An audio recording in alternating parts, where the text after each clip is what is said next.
तो हेलो दोस्तों, welcome back to my YouTube channel. दोस्तों आज की वीडियो थोड़ी स्पेशल रहने वाली है।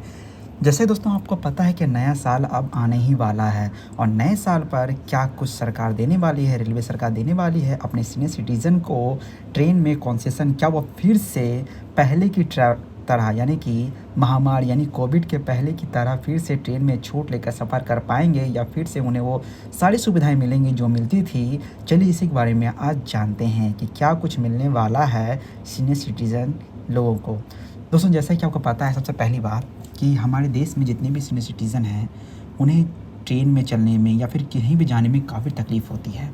ख़ासकर अगर कोई बुज़ुर्ग आदमी बीमार हो, क्योंकि ज़्यादातर लोग तो बीमार ही पड़ जाते हैं, तो उन्हें ख़ासकर ट्रेन में लॉन्ग डिस्टेंस कवर करने में काफ़ी परेशानी होती है और इसी कारण से उन्हें ट्रेन में चढ़ने में सीट को लेकर के बहुत प्रॉब्लम भी होती है। लेकिन दोस्तों जब से महामारी फैली थी तब से जो है रेलवे ने ये जो सीनियर सिटीज़न को छूट था, कंसेशन था, जो कि जिसके बारे में बता दूं, जो कि 2020 में जो कोविड-19 आया था, जिसमें कि महिलाओं वरिष्ठ नागरिक को 50% और पुरुष को 40% 40% दिया जाता था, वो बंद कर दिया गया था।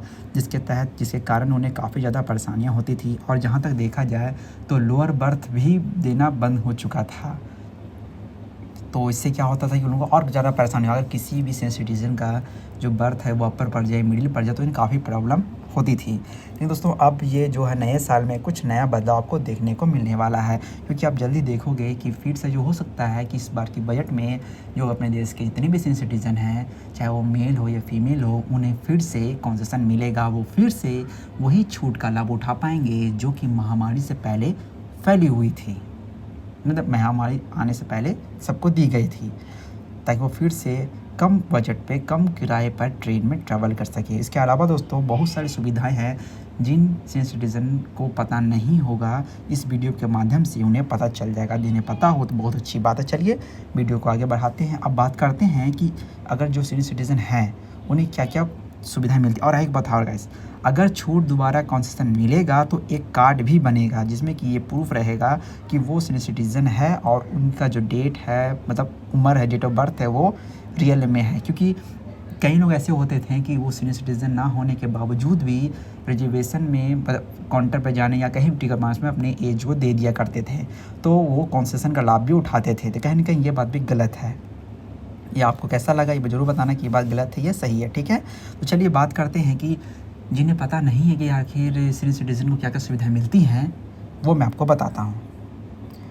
तो आइए चलिए शुरुआत करते हैं। 2024 से 23 जुलाई को पेश करने वाली इस आम बजट में महिलाओं को लेकर के किसानों तक को उम्मीद है कि कुछ खास ऐलान हो सकता है। साथ ही मिडिल क्लास, मतलब जो लोअर क्लास के होते हैं। अब बात करें सीनियर सिटीज़न को सरकार द्वारा रेलवे रियायत की संभावना बहाली हो को लेकर उम्मीद है, ठीक है। मार्च 2020 में भारतीय रेलवे ने सीनियर सिटीज़न को ट्रेन किराए पर दी जाने वाली छूट बंद कर दी गई थी। इस छूट के तहत महिला वरिष्ठ नागरिक के लिए 50% और पुरुष के लिए 40% था, ठीक है। रेलवे के अनुसार 60 साल या उससे ज़्यादा की आयु के पुरुष और ट्रांसजेंडर जो 58 वर्ष का उससे अधिक आयु की महिलाओं को वरिष्ठ नागरिक मानते हैं। सीनियर सिटीजन रेलवे रियायत यह जो है मेल एक्सप्रेस ट्रेनों में सभी सीटों में थी और शताब्दी, जनशताब्दी और राजधानी ट्रेनों पर उपलब्ध थी। रिपोर्ट्स और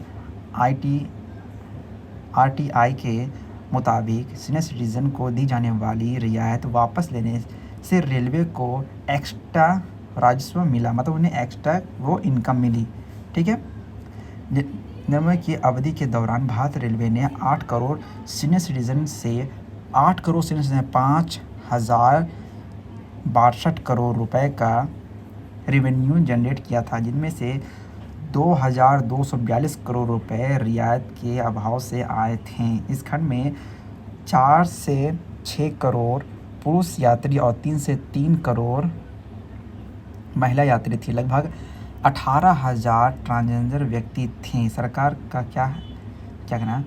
साल 2022 में रेल मंत्री अश्विनी वैष्णव ने संसद को बताया कि सीनियर सिटीजन को रेलवे रियायत बहाल करने की लगातार मांग की जा रही है। हालांकि उन्होंने कहा है कि इस तरह की बहाली से सरकार पर फाइनेंशियल बोझ बढ़ेगा।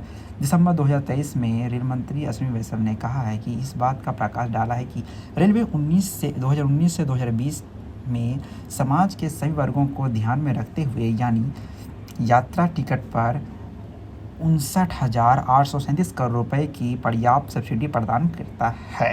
ठीक है, दे रहा है। और साथ ही उन्होंने बताया कि यात्रियों के लिए जारी, जिसमें विकलांग, दिव्यांगजन जो होता है, ठीक है, उनके 4 कोटे होते हैं, रोगियों के 11, है ना, कैटेगरी में छात्रों की और छात्राओं की भी कैटेगरियाँ होती हैं, जैसे रेलवे जो है वो छूट देता है। दोस्तों अब देखना ये है कि क्या नए साल में फिर से सीनियर सिटीज़न को वही लाभ मिलता है। अगर इसके बारे में कुछ अपडेट होगा मैं इस वीडियो बना दूंगा। मिलते हैं किसी नए अपडेट के साथ, तब तक के लिए बाय।